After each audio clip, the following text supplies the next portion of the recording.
નમસ્કાર, 10 નાટકોરા સાથે હું છું કિરણ. નજર કરી મહત્વના સમાચાર પર. તો રાજ્યમાં નવરાત્રી બાદ રઢિયાળી રાતનો જામ્યો રંગ. ઢોલને ધબકારે સાંજના સતવારે ગરબાની રમઝટ. ગુજરાતમાં રંગ જામ્યો ગરબાનો રંગ. શરૂઆત 3 તાળીથી, અંત દોઢિયાથી કરાયો. ટ્રેન્ડી સ્ટેપ્સ સાથે ટ્રેન્ડી ગરબાનો પણ સંગમ. નવરાત્રીનું નવલું પર્વ ધીમે ધીમે આગળ વધી રહ્યું છે. ચોથા નોરતે યુવા ધન તેના રંગે રંગાઈ ગયું અને ફૂલ ટ્રેડિશનલ અને ઇન્ડોવેરના ખેલૈયાઓ ઝૂમ્યા. ખેલૈયાઓમાં સોળે શણગાર સજી હિલોડે ચડ્યા. આજે બા ભગવતીનું 5મું નોરતું અને ગઈકાલે ખેલૈયાઓ સોળે કળાએ ખીલ્યા હતા. ગુજરાતમાં જામી છે રાસની રમઝટ.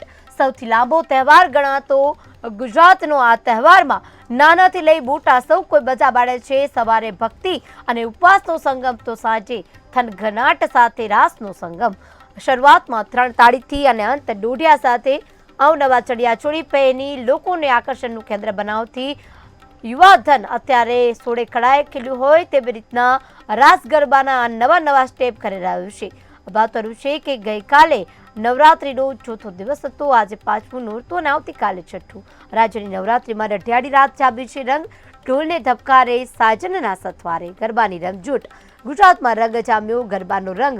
શરૂઆત 3 તાળીથી કરવામાં આવ્યું છે અને અંતે ટ્રેન્ડી સ્ટેપ સાથે ટ્રેન્ડી ગરબાનો સંગમ. નવરાત્રીનું નવલું પર્વ ધીમે ધીમે આગળ વધી રહ્યું છે. નવરાત્રીની પૂરજોશમાં ચાલી રહી છે. નવરાત્રીની પૂરજોશમાં ચોથા નોરતે યુવાધન રંગે રંગાયું હતું. આ મુદ્દે વધુ વિગત આપવા માટે જયેશ પ્રજાપતિ ફોન લાઈન પર જોડાઈ ચૂક્યા છે. જયેશ, નવલી નવરાત્રીનું ગઈકાલે ચોથો દિવસ કેવો રહ્યો? શું કહી રહ્યા છે ખેલૈયાઓ?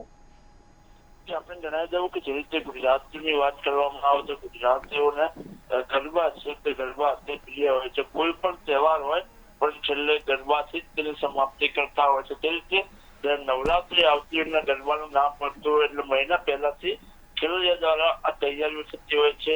ગરબા ક્લાસ છે, તેને કોસ્ટ્યુમ્સનો બધી જ જે વ્યવસ્થા છે તેઓ મહિના પહેલા કરતા હોય. ખાસ કરીને જયારે ચોથું નોરતું હોય છે જેમ જેમ દિવસો ઘટતા જાય છે તેમ લોકોની ભીડ, ખેલૈયાઓની ભીડ છે જે વધતી જાય છે. ખાસ કરીને અમદાવાદની વાત કરીએ તો અમદાવાદ સહિત અનેક જગ્યાએ પાર્ટી પ્લોટ હોય, ક્લબો હોય કે શેરી હોય તેમાં મોડા સુધી લોકો ગરબા ગાયા હતા અને ખાસ કરીને ખેલૈયાઓની ભીડ પણ જોવા મળતી. ખાસ કરીને જોવા મળે કે હવે જે 5 દિવસ છે તેઓ ખેલૈયા મન મૂકીને રમવાનું છે અને તેમાં કોઈ જ કસર બાકી નહીં રાખે. ખાસ કરીને જોવા જઈએ તો નવરાત્રીની વાત થાય યુવા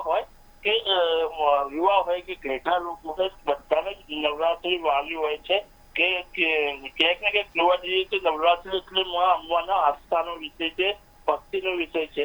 અને જે વડીલોની વાત કરીએ તો વડીલો જે ભક્તિ કરતા હોય છે અને ગરબા રમીને પણ માતાની આરાધના કરતા હોય છે, એવી જ યુવા ધન પણ અંબેના જયકારો બોલાવીને ગરબાની શરૂઆત કરતા હોય છે. સાથે અવનવા સ્ટેપથી લઈને અવનવા કોસ્ટ્યુમો સાથે જે ગ્રુપો સાથે ગરબા રમવા આવતા હોય છે. એટલે જોવા જઈએ તો અમદાવાદ સહિત ગુજરાતમાં કાલે ખેલૈયાઓએ ગરબા માટે ધૂમ મચાવી હતી. જી જયેશ, આ વખતે જે સમય વધુ મળ્યો છે ખેલૈયાઓને રમવા માટે અને ખેલૈયાઓ મન મૂકીને રમી રહ્યા છે, ઘણા સમય પછી આવી રીતના 12 વાગ્યા પછીની છૂટ મળી છે, તેનો પણ લાભ લઈ રહ્યા છે ખેલૈયાઓ. હજી વાત કરવા જઈએ જે રીતે સમયની વાત કરીએ તો સમયે જે 12 વાગે પાર્ટી પ્લોટ હોય, પાર્ટી પ્લોટો ક્લબોમાં 12 વાગે ગરબા બંધ થઈ જતા હોય છે અને હવે જો સમયની લિમિટ ના રહેતા 12 વાગ્યા પછી 1, 1:30, 2, 3 જે પ્રમાણે પબ્લિક હોય છે તે પ્રમાણે ગરબા ચાલતા હોય છે. એટલે ખાસ કરીને જોવા જઈએ તો જે પ્રમાણે લોકો સાથે વાત કરતા લોકોએ પણ આ નિર્ણયને વધાવ્યો હતો અને કહ્યું હતું કે ગરબા છે, ગરબાની તૈયારીઓ મહિના પહેલા થતી હોય છે અને 12 વાગે ગરબા બંધ થઈ જતા જે મન ભરીને રમવાના ગરબા હોય છે તે નથી રમી શકતા. એટલે ખાસ કરીને યુવાધને પણ આ સરકારના નિર્ણયને વધાવ્યો હતો. મોડા સુધી પણ આ ગરબા યુવાધન દ્વારા અને ખેલૈયા દ્વારા રમાયા. જી જયેશ, સમગ્ર માહિતી આપવા બદલ આપનો આભાર. તો થનગનાટ કરી રહ્યા ખેલૈયાઓ જોઈ રહ્યા છો, ઝૂમી રહ્યા છે. પહેલું નોરતું, બીજું, ત્રીજું અને ચોથું નોરતું પૂરું થયું ત્યારે 5મા નોરતાની આજે ભરપૂર તૈયારીઓ સાથે પૂરજોશમાં આજે પણ મેદાને ઉતરવા માટે ખલબલી રહ્યા છે ખેલૈયાઓ. ટ્રેન્ડી સ્ટેપ સાથે ટ્રેન્ડી ગરબાનો સંગમ જોવા મળી રહ્યો છે. મોડી રાત સુધી રાતલડીમાં ખુલ્લા આસમાને ઝૂમી રહેલા ખેલૈયાઓમાં અનેરો ઉત્સાહ દેખાઈ રહ્યો છે, કારણ કે આ વખતે રાજ્ય સરકાર દ્વારા જે બોર્ડે સુધી રમવાની છૂટ મળી છે તેનો લાહવો લઈ રહ્યા છે ખેલૈયાઓ. અવનવા ચણિયાચોળી સાથે, અવનવા સ્ટેપ સાથે, ટ્રેન્ડી સ્ટેપ સાથે શરૂઆત 3 તાળીથી કરી રહ્યા છે અને દોઢિયું સાથે ખતમ કરી રહ્યા છે. અત્યારે નવરાત્રીના જેમ જેમ દિવસો પસાર થઈ રહ્યા છે તેમ તેમ પૂરજોશમાં નવા જોશ સાથે ખેલૈયાઓ ઝૂમતા નજરે પડી રહ્યા છે.